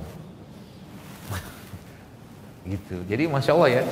Jadi semakin kita belajar atau mungkin kita mendalami tentang bagaimana Nabi ini, Bapak sekalian, maka ya harusnya tadi semakin muncul cinta iman kita ya kepada beliau dan coba terapkan di situ. Maka jangan pernah ada di lisan anak-anak kita ya tentang teladan siapa idolamu, jangan pernah ada lain kecuali Nabi Sallallahu Alaihi Wasallam. Jangan lain. Harus begitu. Kalau belum muncul itu, ya munculkan. Dengan cara apa? Ajarkan mereka. Contoh mungkin kalau sesuatu yang kaitannya dengan makanan, misalkan mereka makan dengan tangan kiri misalkan, atau minum dengan tangan kiri, ajarkan. Nah, Rasulullah ngajarin makan tangan kanan loh. Itu pakai nama Nabi di situ. Sehingga apa yang Anda kerjakan sampaikan kepada mereka, yang ingat dalam benak mereka tuh Nabi Sallallahu Alaihi Wasallam. Itu. Ya. Nah, berkaitan dengan minum Nabi SAW, saya bacakan beberapa riwayat saja. Bahwa minuman yang paling disukai Nabi adalah minuman yang manis dan dingin. Itu salah satunya air madu tadi. Riwayat menyebutkan, aku bersama Rasulullah SAW dan Khalid bin Walid pergi menemui Maimunah. Lalu Maimunah mendatangi kami dengan membawa bejana yang berisi susu. Lalu kemudian Rasulullah SAW minum sementara aku berada di sebelah kanannya dan Khalid berada di sebelah kirinya. Setelah itu beliau bersabda, hakmu untuk minum, jika engkau mau maka dahulukan Khalid. Maka aku katakan, aku tidak akan mendahulukan bekasmu kepada seorang pun. Kemudian Rasulullah SAW bersabda, barang siapa yang diberi makan oleh Allah, hendaklah dia mengucapkan, ya Allah, berkailah untuk kami dalam makanan, berikanlah makanan kepada kami yang lebih baik dari ini. Dan barang siapa diberi minum air susu oleh Allah, maka hendaklah dia mengucapkan, ya Allah, berkahilah untuk kami dalam makanan tersebut dan tambahkanlah kepada kami darinya, sungguhnya tidak ada sesuatu pun yang bisa menggantikan makanan minuman selain susu. Berarti Nabi suka susu? Suka. Tar dulu, susu apa dulu? Ya, susu apa dulu? Anda harus tahu, cari tahu. Saya nggak panjang lebar mau cerita ini karena ini akan jadi hal yang sensitif untuk dibahas. Nanti cari tahu sendiri. Seperti apa susunya? Kenapa? Kalau mungkin Bapak Ibu mungkin pernah ketemu dengan, mohon maaf gitu kan, ada orang tua yang punya anaknya autis atau kanker atau apa, biasa susu dilarang diberi. Ya nggak sih? Setahu saya gitu. Dairy itu termasuk salah satu produk yang nggak boleh diberikan. Autis, ADHD segala macam. Nah, makanya saya nggak mau benturkan dengan ini. Yang Nabi minum tuh susunya jenis apa? Dan apakah sama dengan susu zaman sekarang? Itu dulu cari tahu, ya, supaya nggak salah gitu kan. Karena sekarang susu itu menjadi sebuah hal yang sangat polemik dan saya nggak mau bahas itu, ya. Tapi susu bagus, asal susunya benar. Maka saya kasih kaidahnya saja. Berarti kalau Anda mau minum susu yang benar dan baik, bagaimana caranya? Pertama, grass fed milk. Grass fed milk. Jadi sapi yang makan rumput atau free range, ya, grass fed milk sekarang banyak jual, ya. Beberapa tempat-tempat yang bagus, ya. Kadang-kadang kita ini kan manusia yang sangat-sangat takut dengan kuman. Ya, zaman dulu orang minum susu gimana? Langsung aja dari sapi atau kambingnya. Sehat-sehat saja tuh mereka. Kita, Masya Allah, kenapa? Makanan sapinya bagus, kambingnya bagus, segala bagus, yang mengambil susunya, merah susunya pun bagus, segala macam. Mana masalah? Itu sebenarnya yang bagus. Fresh milk atau raw dairy milk. Ya, fresh milk, raw dairy milk. Ya. Berarti kalau susu sapi boleh-boleh aja sebenarnya, tapi itu tadi. Kaidahnya harus Anda paham dulu. Yang pertama, yang kedua apa? Nggak ada sugar di situ, nggak ada gula lah. Susu sekarang isinya gula semua. Itu ya. Kalau mau dapat yang benar. Berarti apakah dengan ini saya mengatakan susu yang tuh haram? Enggak lah, ini bukan bab halal haram, bukan. Ya, tapi kalau kita mau dapatkan yang fresh. Termasuk juga daging-dagingan sebenarnya. Kalau Anda mau dapat daging yang bagus, ya cari daging-dagingan yang memang mereka tuh memang diternakkan secara alami dan tidak banyak suntikan segala macam gitu-gitulah. Makanya ada istilah itu grass fed meat. Kayaknya mungkin daerah Kemang ini banyak penjual gitu-gituan. Impor segala macam gitu kan. Tapi di sini jarang. Belum banyak, ya. Makanya kalau saya biasanya kaidah contoh mungkin bicara tentang ikan.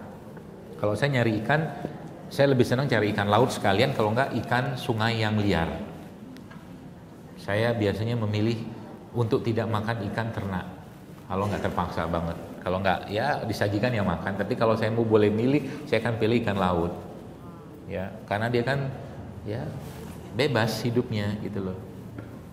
Ayam juga sama. Ya, ayam kampung atau ayam-ayam yang lain lah, yang sehat. Baik, kita lanjutkan sedikit, sudah hampir setengah 12. Cara minum Nabi SAW. Nah ini lihat beberapa hal yang mungkin jadi kaidah yang mungkin kita gak usah diperdebatkan dan tidak usah dipertentangkan. Contoh begini. Dalam sebuah riwayat Nabi sebutkan Nabi pernah minum air zam-zam sambil berdiri.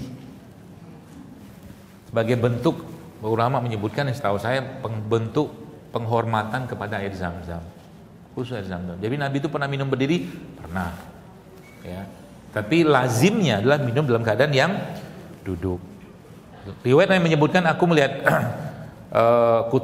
Qutaibah bin Sa'id bercerita kepada kami, Muhammad bin Ja'far bercerita kepada kami dari Husain al-Muallim dari Amr bin Shu'aib dari ayahnya dari kakeknya, dia berkata, lihat urusan satu kebiasaan Nabi, lihat sanad informasinya itu panjang loh.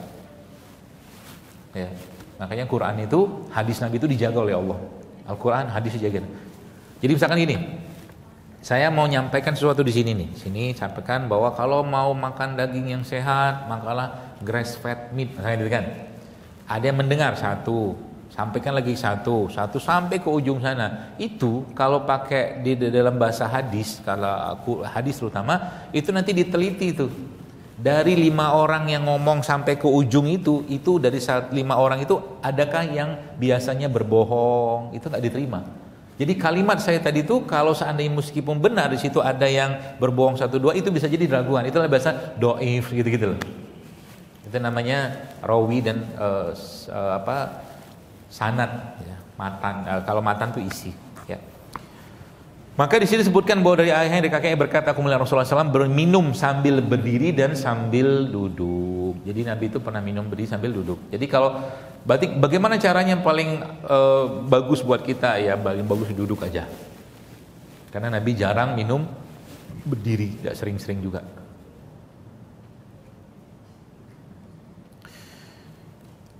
Abu Hurairah bin Muhammad bin Al-A'la dan Muhammad bin At-Tarif Al-Kufi bercerita kepada kami, keduanya berkata, Ibnu Al-Fudail bercerita kepada kami dari Al-Mashi dan dari Abdul Malik bin Maisarah dari An-Nazal bin Sabrah, ia berkata, aku Ali diberi segayung air dan ketika itu ia sedang berada di atas teras, kemudian dia mengambil air dengan tangannya lalu berkumur-kumur dan beristinsyak, kemudian mengusap wajahnya dengan kedua lengannya dan kepalanya, lalu ia minum sambil berdiri.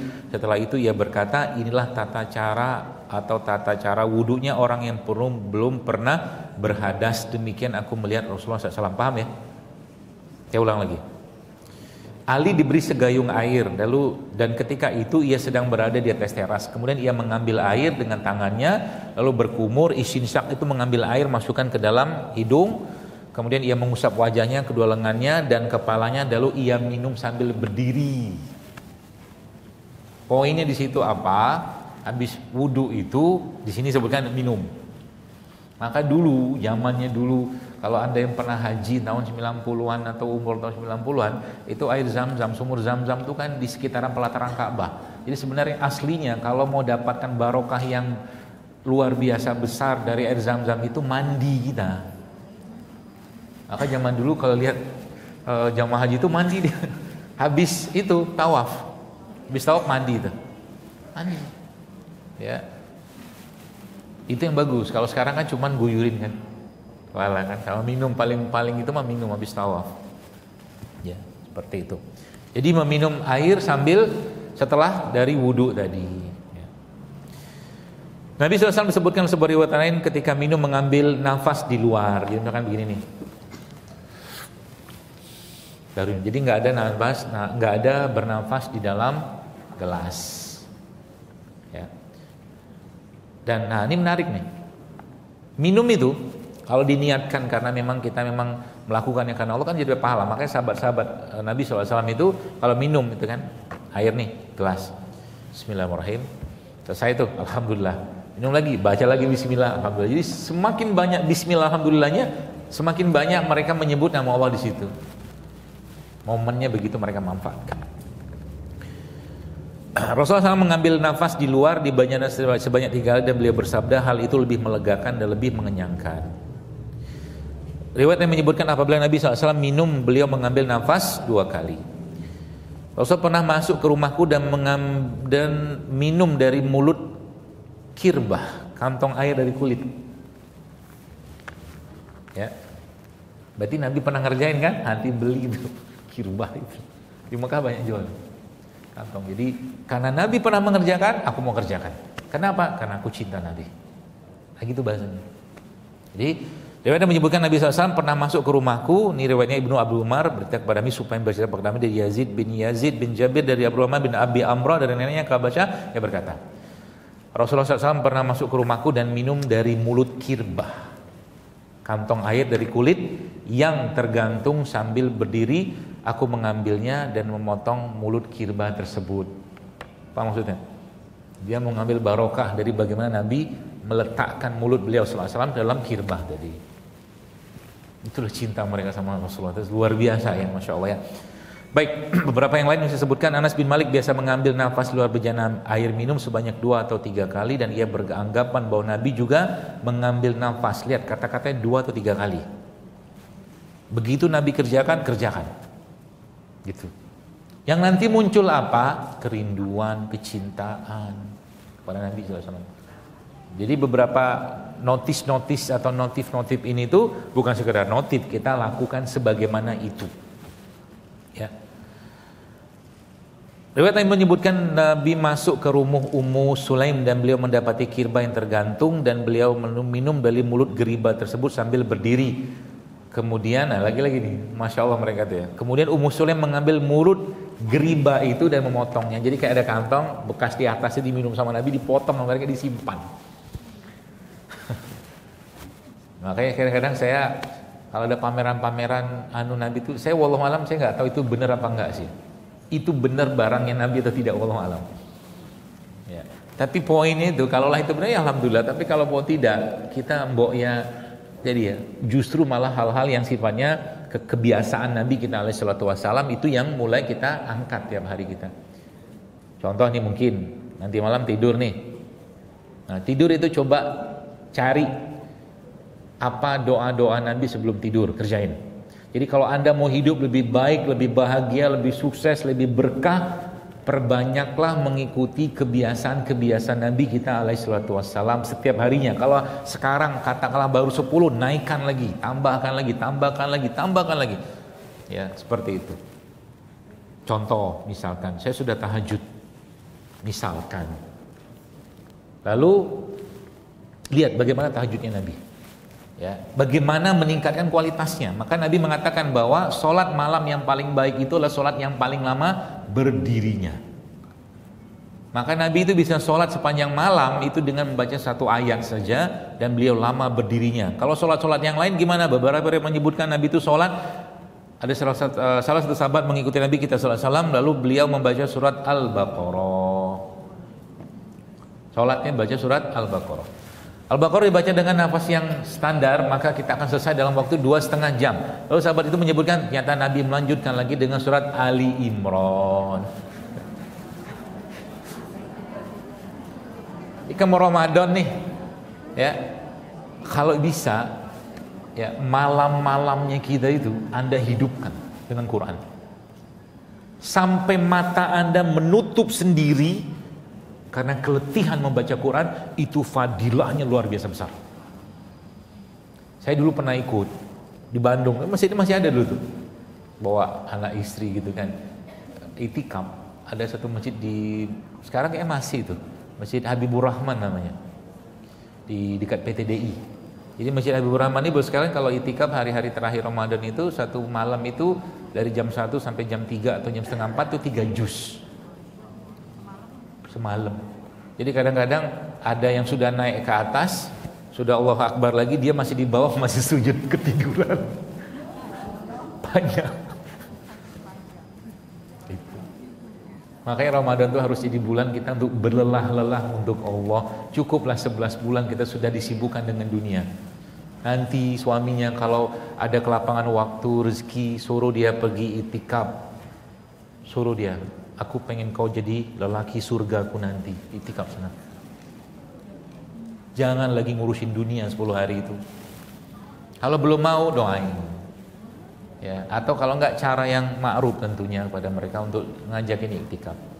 Ya, misalkan, apalagi bisa itikaf di haram sana, Masya Allah. Ya, seperti itu.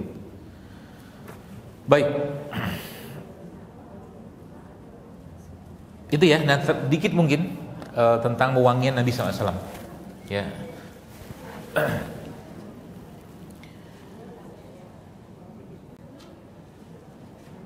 Nabi SAW itu memiliki apa nih? Yang pertama kebiasaannya. Rasulullah itu tidak pernah menolak ketika ada orang memberikan minyak wangi. Ya. Tapi untuk perempuan, wanita itu ada bab sendiri tentang minyak wangi ya.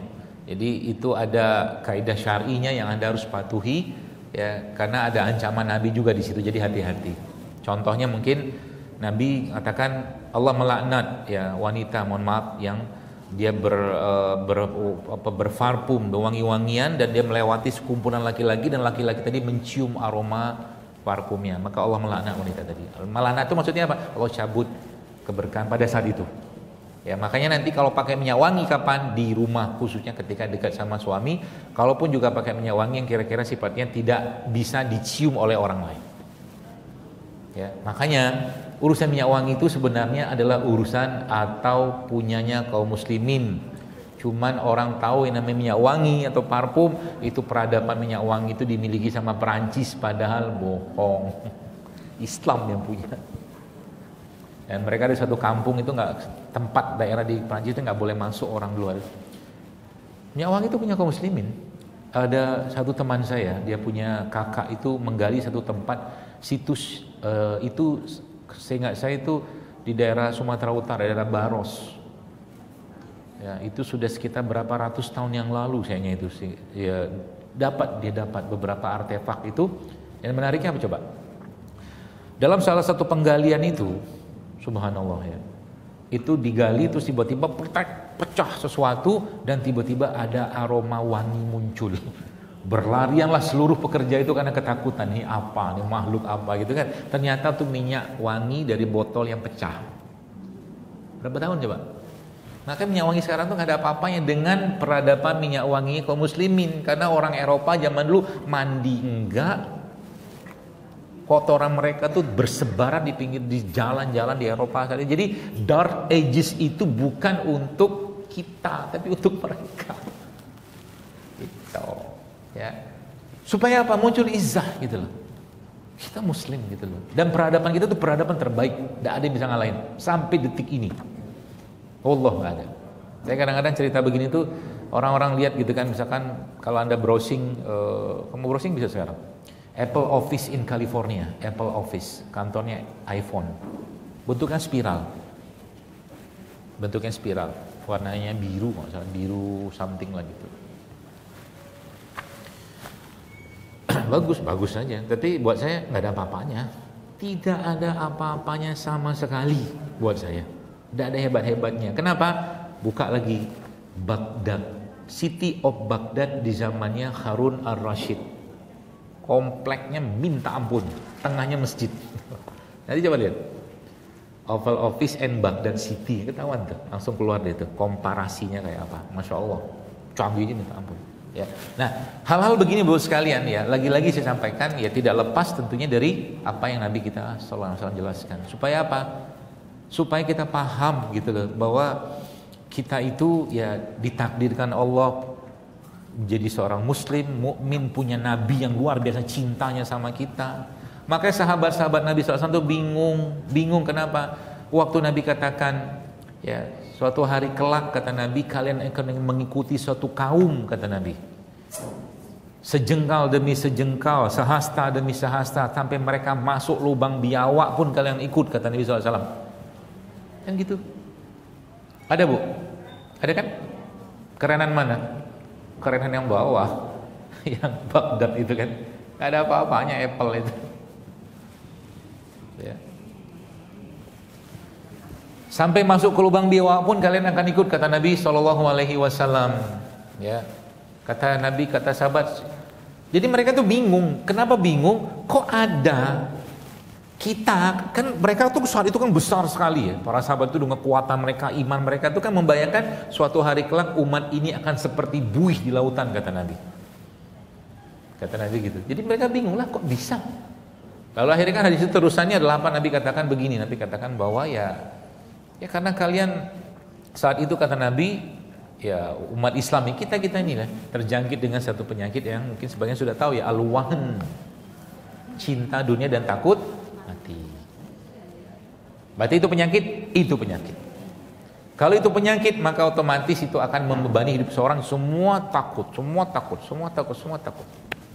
Sampai kapan mau hidup kayak begitu? Ya, ya makanya lagi dengan kita mempelajari katakanlah bagaimana sosok Nabi kita SAW, ini kan makannya belum, apa yang disukai Nabi belum, panjang perjalanan. Ya, tapi ada bahasanya juga bisa kok. Tapi kalau baca itu coba ngerasain gitu loh, kira-kira apa maksud dari penulis buku ini gitu loh. Nulis Imam At-Tirmizi rahimahullah.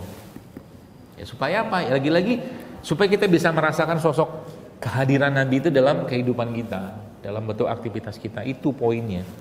Ya. Sehingga nanti terakhir sebagai satu kisah penutup ya mungkin karena sudah 11:30, salah satu sahabat itu pernah bertanya pada Nabi SAW karena dia memang banyak mengurus Nabi, setahu saya kalau nggak salah Anas ya. Dia bilang begini, ya Rasulullah, karena dia dekat sama Nabi kan, ngurusin semua keperluan Nabi dia yang ngurusin. Sampai akhirnya dia bilang sama Nabi SAW, dia bilang gini, ya Rasulullah, nanti kan di yaumil hisab itu kan manusia kan banyak banget, umatmu banyak banget kata dia. Lalu bagaimana aku bisa menjumpaimu, menemuimu untuk aku minta syafaatmu ya Rasulullah. Gitu. Saya waktu dengar riwayat ini tuh pengen nangis sebenarnya gitu kan. Maksudnya nangis itu kenapa? Karena mereka sudah bisa membayangkan keadaan saat itu gitu loh. Dan mereka nggak mau jauh-jauh dari Nabi SAW, nggak mau jauh-jauh. Terus akhirnya Nabi bilang, carilah aku di 3 tempat. Yang pertama itu di Al-Haud, Telaga Al-Kausar. Yang kedua itu di Sirat. Yang satu lagi saya lupa di mana itu. Jadi kita sekalian lagi-lagi dengan kita kayak begini tuh yang kita butuhkan, yang untuk kita perlukan di zaman sekarang adalah rasa. Ya, kita melakukan sesuatu itu dengan rasa cinta. Karena itulah bab tertinggi lah. Kalau kita melakukan sesuatu dengan cinta karena Allah, karena ikhlas karena Allah, maka Allah akan kokohkan hati kita. Makanya sholatlah kata Nabi, shollu kama ra'aitumuni usolli. Sholat sebagaimana aku sholat kata Nabi. Bagaimana Nabi sholat? Pelajarin tuh. Bagaimana Nabi puasa? Pelajarin. Bagaimana Nabi makan? Pelajarin. Bagaimana Nabi tidur? Semua dipelajari sehingga hidup kita tuh nggak ada sisi-sisi atau lebih banyak sisi-sisi yang kita mengikuti kebiasaan Nabi kita alaihissalatu wassalam. Panjang masih kita nih itunya yang kita mau katakanlah mau pelajari dan terapkan, itu pun tidak mudah. Tidak mudah. Contoh mungkin Nabi suka dengan baju apa, pakaian apa. Kalau istri-istri Nabi katakanlah sukanya dengan baju apa, kan belum. Berarti sekarang kalau kita ditanya yang manusia terbaik Nabi, berarti manusia terbaik setelahnya Nabi siapa? Para sahabat Nabi, keluarga-keluarga Nabi kan gitu kan. Artinya merekalah orang-orang yang layak dicontoh, nggak ada yang main. Ya, mudah-mudahan bermanfaat dan mohon maaf kalau ada yang salah diucapkan. Semoga Allah tambahkan cinta kita kepada Nabi SAW, tambahkan cinta kepada agama ini, kepada Allah tentunya, dan semoga Allah berikan kenikmatan dalam hati kita terhadap semua amal ibadah yang kita kerjakan, dan semoga Allah terus berikan kepada kita kemudahan untuk beramal soleh, kemudahan untuk kita menyebarluaskan agama Allah dan berdakwah di jalan Allah ini apapun caranya, baik kita sebagai suami, istri atau anak atau siapapun lah. Dan semoga Allah mudahkan kita juga untuk melapangkan hati kita ya, membuka hati kita, dan semoga Allah bersihkan hati kita segala macam penyakit-penyakit hati yang membuat kita hidup kita menjadi tidak baik atau kurang baik.